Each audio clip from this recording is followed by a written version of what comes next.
மூன்றாவது மொழியை திணிக்க மத்திய அரசு முயன்று வருகிறது. போராட்டங்கள் காரணமாக வளர்ந்தும் வாழ்ந்தும் வருகிறது. வருங்காலத்தில் குழந்தைகளுக்கு தமிழில் பெயர் வைப்போம். அமைச்சர் சுவாமிநாதன்.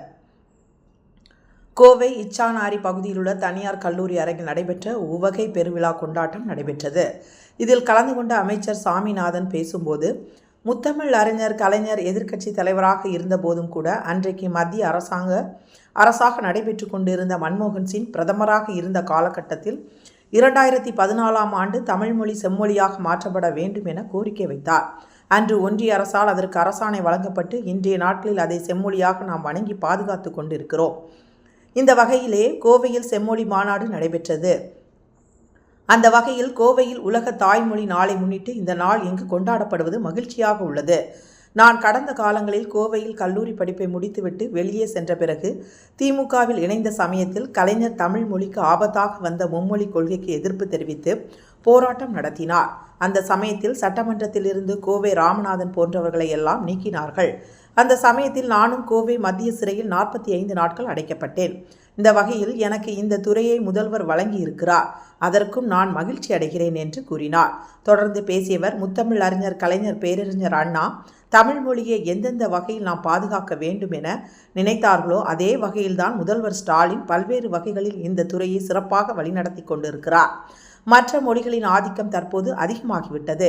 கடைகளில் இருக்கக்கூடிய பெயர் பலகைகளில் கூட ஆங்கிலத்தில் பெயர் பலகைகள் உள்ளது. மாற்று மொழிகள் அதிக அளவில் ஆதிக்கம் செலுத்துகிறது. இதில் இப்போது இருக்கக்கூடிய ஒன்றிய அரசு மூன்றாவது மொழியை திணிக்கக்கூடிய செயலை செய்து கொண்டிருக்கிறது. மீண்டும் தமிழ் மொழிக்கான ஒரு போராட்டம், மொழிக்கான ஒரு இன்னுயிரையே மாய்த்த ஒரு மண் என்றால் தமிழ்நாடு என்று சொன்னால் மிக ஆகாது. மொழிப்போர் தியாகிகள் தங்களுடைய இன்னுயிரை மாய்த்து கொண்டதால் தான் இந்த தமிழ் இன்று வளர்ந்து வாழ்ந்து கொண்டிருக்கிறது. எப்படி நாம் தாயை மதிக்கிறோமோ அதே போல் கூடுதலாக நம்முடைய தாய் மொழியையும் மதிக்க வேண்டும். அதனால் தாய்மொழியை வணங்கி பாதுகாத்து போற்றுவோம் என்றும் வரக்கூடிய சந்ததியினர் தங்களுடைய குழந்தைகளுக்கு தமிழ் மொழியில் பெயர் வைக்க வேண்டும் என்று கூறினார். 2014ஆம் ஆண்டு கோரிக்கை வைத்தார்கள். நம்முடைய தாய்மொழி எந்தெந்த மொழியோ இன்றைக்கு செம்மொழியாக இருக்கிறது. எங்களுடைய தாய்மொழி தொன்மை வாய்ந்த மொழி. எனவே அந்த மொழி நம்முடைய செம்மொழி என்கிற அந்தஸ்து பெற வேண்டும் என்று கோரிக்கை வைத்தார். அன்றைக்கு அது ஒன்றிய அரசால் அரசாணை வழங்கப்பட்டு அதிலிருந்து இன்றைக்கு செம்மொழி என்கிற வகையிலே இன்றைக்கு நாம் அதை பேணி பாதுகாத்து வருகிறோம். அந்த வகையிலே இன்றைக்கு கோவையிலே அதுக்கு மாநாடு நடத்துகிறோம். அன்றைக்கு உலக அளவில் நம்முடைய தமிழ் அறிஞரெல்லாம் கலந்து கொண்டார் என்பது உங்களுக்கு தெரியும். அந்த வகையில் அந்த மண்ணிலே நம்முடைய தமிழ்நாடு அரசின் சார்பில் உலக தாய்மொழி நாளை முன்னிட்டு இந்த நிகழ்ச்சி இங்கே நடைபெறுவது உள்ளுடைய மகிழ்ச்சிக்குரிய ஒன்று.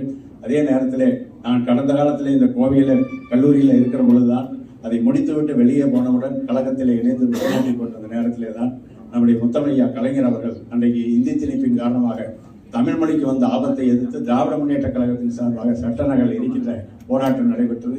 அதிலே தான் அன்றைக்கு வானளாவிய அதிகாரத்தை பயன்படுத்தி அன்றைக்கு நம்முடைய சட்டமன்றத்திலே தலைவராக இருந்தவர் கூட நம்முடைய மாண்புமிகு பேராசிரியர் நினைவுவாளர் பேராசிரியர்கள் கோவை மண்ணை சேர்ந்த மரியாதைக்குரிய கோவை ராமநாதன் அவர்களை போன்றவர்கள் எல்லாம் சட்டமன்ற உறுப்பினர் பரப்பிலிருந்து கூட நீக்கினார்கள்.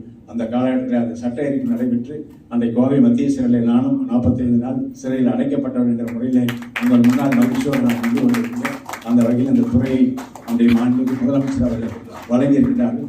அதற்கும் அவருக்கும் நம்முடைய மாண்புமிகு துணை முதலமைச்சர் அவர்களுக்கும் என்னுடைய தொகுதி மக்களுக்கு இந்த நேரத்தில் இந்த நிகழ்ச்சியின் மூலமாக இந்த அரிய வாய்ப்பு கிடைத்ததை நன்றியை தெரிவித்துக் கொள்வதோடு இன்றைக்கு இந்த சிறப்பான நம்முடைய நிகழ்ச்சி இன்றைக்கு நிகழ்ச்சியை நாங்கள் தொடர்ந்து பேசிக் கொண்டிருப்பதை விட நம்முடைய பாட்டாளர்கள் பட்டிமன்றம்லாம் நடைபெற வேண்டும்.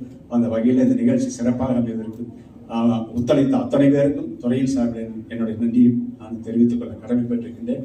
அந்த வகையில் நம்முடைய தாய்மொழி இன்றைக்கு நம்முடைய முத்தமையா கலைஞர் அவர்கள், பேரறிஞர் அண்ணா அவர்கள், முத்தமையா கலைஞர் அவர்கள் எந்தெந்த வகையில இதையெல்லாம் இன்றைக்கு நாம் பாதுகாக்க வேண்டும் என்று நினைத்தார்களோ அந்த வகையிலே தான் நம்முடைய மாண்புமிகு முதலமைச்சர் அவர்களும் பல்வேறு வழியில இதற்காக இந்த துறை சிறப்பாக செயல்படும்.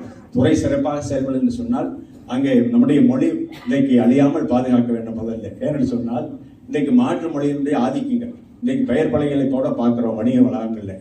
இன்றைக்கு தமிழை விட மற்ற மொழிகள், குறிப்பாக ஆங்கிலம் போன்ற மொழிகள் இன்றைக்கு ஆதிக்கம் செலுத்திக் கொண்டு இதில் வேற இன்றைக்கு இருக்கக்கூடிய ஒன்றிய அரசு மூன்றாவது மொழியும் திணிப்பதற்கு இன்றைக்கு துடித்துக் கொண்டிருக்கிற சூழ்நிலையில மீண்டும் ஒரு தமிழ் போராட்டம், நம்முடைய மொழிக்கான ஒரு போராட்டம். ஏன்னு சொன்னால் மொழிக்காக ஒரு போராட்டம், தன்னுடைய இன்னுயிரை மாய்ந்த மண் என்று சொன்னால் நம்முடைய தமிழ்நாடு என்பதை நாம் பெருமையோடு சொல்லலாம். அந்த அளவுக்கு ஈழப்படும் ஒரு சின்னசாமியாக இருந்தாலும் சரி, நம்முடைய இன்றைக்கு தாளமுத்து போன்றவர்களாக இருந்தாலும் சரி, திரு நடராஜன் போன்றவர்களாக இருந்தாலும் சரி, அன்றைக்கெல்லாம் தன்னுடைய இன்னுயிரை மாய்த்து கொண்டார்கள். அந்த வகையில இன்றைக்கு அந்த தொடர்ந்து அந்த போராட்டம் நடைபெற்ற காரணத்தால் தான் இந்த தமிழ் இன்றைக்கு வளர்ந்து கொண்டிருக்கிறது, வாழ்ந்து கொண்டிருக்கிறது என்று சொல்லலாம். அந்த வகையில தொடர்ந்து இன்னும் இந்த நம்முடைய தாய்மொழி எப்படி நாம் தாயை மதிக்கிறோமோ அதை விட கூடுதலாக நம்முடைய தாய்மொழியை மதிக்க வேண்டும் என்று சொன்னால் அதுதான் நமக்கு ஒரு ஆதாரமாக இருக்கக்கூடிய ஒன்று. எனவே அந்த வகையில் அந்த தாய்மொழியை பாதுகாப்போம், அதை வணங்குவோம், அதை போற்றுவோம். தொடர்ந்து சிறப்பாக அந்த மொழியை நாம் பாதுகாக்கின்ற வகையில் நாம் எல்லாம் அதற்கு பயன்பட வேண்டும் என்று சொல்லி எதிர்காலத்தில் என்னன்னு சொன்னால் இருக்கக்கூடியவர்கள், எதிரே இருக்கக்கூடியவர்கள் அதிகமாக இளைஞர்கள், இளம் பெண்கள் நம்முடைய திருமணத்தின் நிகழ்ச்சிக்கு பிறகு நம்முடைய குடும்பத்தை நடத்துகின்ற பொழுது நாம் பெறக்கூடிய குழந்தைகளுக்கெல்லாம் தமிழ் பெயரை வைப்போம், தமிழை போற்றுவோம் என்று சொல்லி இந்த சிறப்பான நிகழ்ச்சியில கலந்து கொண்டு உங்களை எல்லாம் சந்தித்ததில் மகிழ்ச்சி அடைந்து வாய்ப்பை உருவாக்கி தந்த மாண்புமிகு முதலமைச்சர்களுக்கு மீண்டும் ஒரு நன்றியை தெரிவித்து வாய்ப்புக்கு நன்றி கூறி நிறைவேறுகிறேன். நன்றி.